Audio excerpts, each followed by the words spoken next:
Hey guys, it's Derek from Pacific Coast Auto here in Japan, and we're looking here at a very drift style R32 Skyline. This one, the GTS-T, and so that's the rear wheel drive, inline 2-liter 6-cylinder RB20 engine.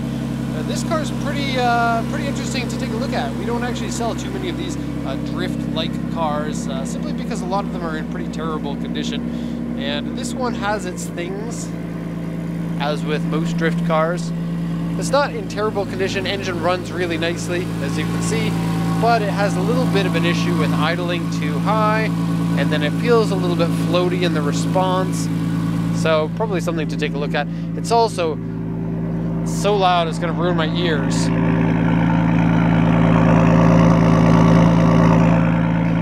And for those of you using headphones, I'm sorry about that. Shut that off. Oh my gosh. Neighbors, I'm very sorry. Okay, so we have the RB20 engine, and it's hard for me to pay attention when it was that loud. Oh my gosh, it's much louder in real life than it sounded there. So engine room has been painted green with a mica purple exterior. You can't really see a lot of the sparkle in it, but it's a high sparkle count. When it's sunny, they really pop.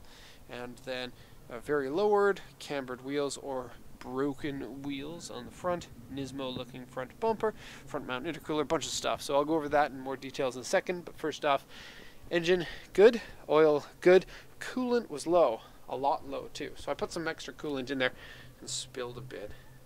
Sorry. But it's an aluminum radiator. It was about 1000 cc low, which is concerningly low. And once I start the engine up, I'm going to bring it up to temperature. I'm going to do that away from my lot because I value my neighbors. I know it's cool to make fun of people or to be a mean guy, but that's not me. Adjustable suspension here, painted intake, painted cam covers, aftermarket air filter, front mount intercooler is HKS. Bumper has the Nismo looking ducts, but then has ducts on the side here to emulate the later model Nismo bumpers. What else is there to talk about in here? Regular brakes on it, regular battery. I can't see anything else that's modified. Clutch is modified, and obviously steering has been modified. I was stepping on the camera strap. That's funny. Hood is modified. I'll just close this. AC unit has been removed. You can see no AC unit down there, and then heater also. You can see there. I don't even know if that's where the heater pipes go. I think those are the AC pipes actually. Closing the hood. Alright, so this one was bought from auction for export to the USA under the 25-year import rule. Something like this is going to be pretty loved in the USA because it is authentic Japanese drift car that was drifted in Japan, which to a lot of people is pretty cool. And it's really not in as bad of condition as the majority of the drift cars, and so that's a good thumbs up. The auction inspection sheet, I'll translate this for you. There are a lot of marks on it here. So this may take a while, so if you're not interested in knowing everything about this one, then please go and skip to the next part of the video. That said, I just noticed this RB20 engine was swapped to an RB25, so it's actually an RB25 in there, which is stock 250 horsepower. If it's been modified, which it may have been, then it can be running higher power than that. And the RB25s are great for tuning, an awful lot better than the RB20s, because you can get a lot more fuel and air into the engine, and a lot more out because you've got a better head that can breathe better. And so high horsepower RB20s are kind of, I don't know, a lot of people don't like them. The RB25s and the RB26s are really good. We actually have an RB26 with a put into an R33 4-door that is not coming on the channel. I'm sorry, everyone. Anyway, let's translate this. So obviously repainted. It's a 1992 with 162,787 kilometers on here. It has fully adjustable suspension, aluminum radiator, front upper arms, outlet Gtr pipe. Okay, I wonder if they mean like downpipe. Front pipe on there, HKS intercooler, RB20DE, so the non-turbo engine originally on this car swapped over to an RB25 with the turbo. 17-inch wheels, and as you saw, they are very aggressive. They stick right out, and it lets everybody know that you're ready to go drifting, including the police, so watch out driving one of these. Okay, aftermarket clutch on here, aftermarket, what is this? Full bucket seat, which sits really low and it's missing the bottom cushion, and so it's a very low sitting car. It feels awkward. Aftermarket LSD, so that's your locking rear differential. Aftermarket exhaust, Gtr Hood. It's actually not a Gtr Hood, it is an aftermarket hood made to look like the Gtr Hood, because usually the GTST, the hood continues on down toward the bumper. This one here cuts off here like the GTR, and even has the holes in it here, which are similar to the GTR one. Now the GTR one comes without the holes, but if it's the Nismo hood, then it has holes there to fit an extra lip here that feeds more air into the radiator. And maybe the intercooler. I'm not sure if the intercooler stops at the bumper or extends up. I'll have to check that next time. Okay, we got more to go over here. Greddy boost gauge on here. Something, the company I can't read. Water temperature gauge. And IKEA tie rod ends. And so that gives you the extra steering angle for the front end. Okay, aftermarket driver's seat wear. This is the report from the auction inspector. One part and the dashboard. Oh. One part of the dashboard is removed? Oh yeah, around the console there. I'll show you when we get inside.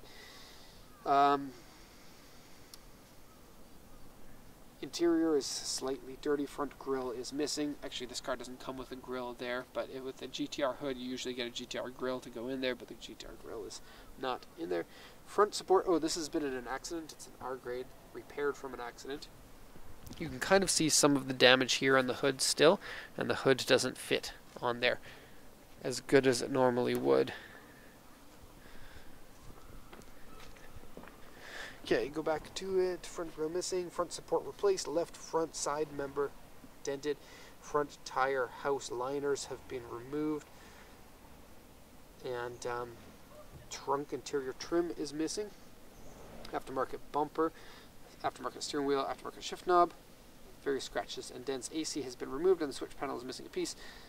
Fender arches have been modified in order to fit the tires like this, so they've been pinched in here. And what else? Front accident repaired. Okay, so looking at the body here, we have a scratch on the side skirt here. I'll show you that. Underneath here, see the white? And it continues on until the end. And rear bumper cracked. And a crack with some corrosion in the corner here, and I'll show you that when we get to it. Also, this door's been replaced and the hood's been replaced. Whew. So translating those sheets is a big pain in the butt. That's a lot more damage than your average car that we sell, but it is good to buy cars like this because it is interesting, and a lot of people like this kind of car. And so as I said earlier, the sparkle paint really pops in the sun, and it was sunny earlier when I took a look at it, and it looks really cool. I like the white wheels on the very uncommon car color. I do like the big body kit on it. All around it's a good looking car. It looks like it would be a bit of an inconvenience to drive on the road, but some people like to have inconvenient cars for the road, and I guess I'm just aging myself. Especially with the full bucket seat. I'm not a big fan of full bucket seats for a road car, because if I'm getting in and out of a car that I'm going to go race on a racetrack, then I'm okay with the inconvenience. But if it's my own car that I have to get in and out of all the time, and when I'm driving I'm not going to be having the fun of racing on a racetrack, it doesn't seem like it's necessary. Of course it's not necessary, it doesn't seem like it's worth it. Cracked piece there, and scratches on the very bottom. Nismo ducts. And it's cool, they line up right with the intercooler, so you're not wasting any of your extra air. You can also see a peak of green in there, and you can see that in a few other places, namely right here, because there's not very good alignment there between the panels. You can see the green in there, it kind of peeks out. Okay, wheels are Work Emotions. They look like they're a fairly wide wheel, I think like 10 inches wide. And then there are wheel spacers put on to space them out as wide as possible. And brakes have been changed over to GTR brakes. Actually, the interior is kind of funny because there's driver's seat is a full bucket, passenger seat is S15 Sylvia seat, and then rear seats are GTR seats. And so for a drift car where they typically wouldn't care too much about what seats are in there, in fact a lot of them just don't have any seats or are aftermarket full bucket seats, it is funny to see that they use the original parts like that. And so most likely this was somebody's drift car, but also their daily.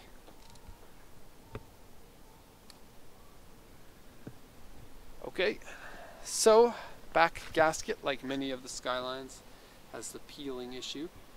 Rear board has been removed, and you can see some advanced feed construction. Okay, sounds cheap. No wiper on the back, a la Nismo version, even though this isn't a Nismo version. And gasket here is peeling. All pretty normal things. The door touches the fender because of accidents. And what else is there to show? Probably a few things, but I'm going to go to the interior now.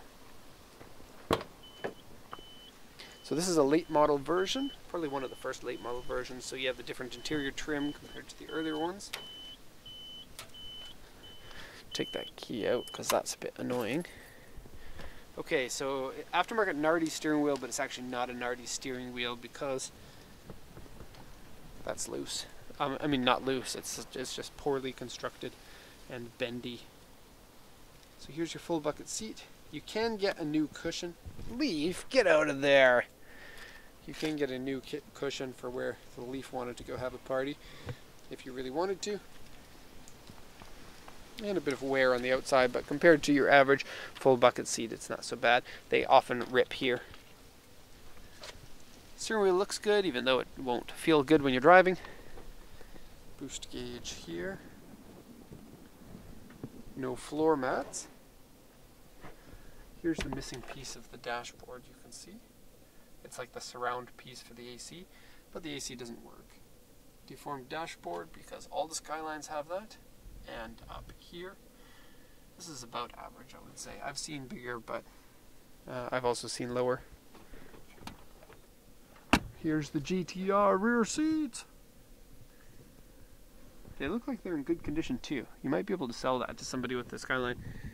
The fabric up there is coming apart. Headliner is dirty, and it's a late model headliner, it's different from the earlier ones.